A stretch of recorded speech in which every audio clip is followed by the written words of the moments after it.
Kantor Kementerian Agama Kota Banda Aceh memberikan pembinaan kepada para pegawai pemerintah non-pegawai negeri atau PPNPN dalam menghadapi seleksi calon aparatur sipil negara atau CASN di lingkungan Kantor Kementerian Agama Kota Banda Aceh tahun 2021. Kegiatan ini dibuka oleh Kepala Kantor Kementerian Agama Banda Aceh, Dr. Andes Haji Asy'ari MSI, didampingi Kasubag TU Aida Rina selaku Ketua Panitia Kegiatan. Kegiatan tersebut juga dihadiri oleh Kasih Pendidikan Madrasah, Qadriyah, dan para kepala madrasah yang berlangsung di Aula Kantor Kementerian Agama Kota Banda Aceh 31 Maret 2021. Aida Rina dalam laporannya menyampaikan bahwa tujuan kegiatan ini adalah untuk membina dan membekali para PPNPN dalam seleksi tes CASN.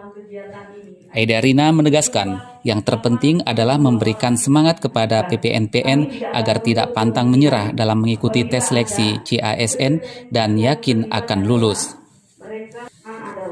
Sementara itu, Kakan Kemenak Kota Banda Aceh dalam arahannya menekankan bahwa kegiatan dan pembekalan bagi PPNPN haruslah dapat menginformasikan dan sekaligus mentransformasikan pengetahuan yang pada intinya menjadi tumpuan dan harapan di Kementerian Agama untuk melaksanakan program-program pemerintah sehingga mewujudkan cita-cita dan tujuan negara. Hal tersebut merupakan amanah dan tanggung jawab yang besar serta bukanlah pekerjaan yang mudah dan dipastikan para PPNPN ini akan memegang peran penting dalam kendali di Kementerian Agama di masa mendatang. Pembinaan dan pembekalan ini diikuti oleh 82 orang yang terdiri dari PPNPN yang bertugas pada Kantor Kementerian Agama Kota Banda Aceh, di madrasah, dan di KUA Kecamatan dalam Kota Banda Aceh.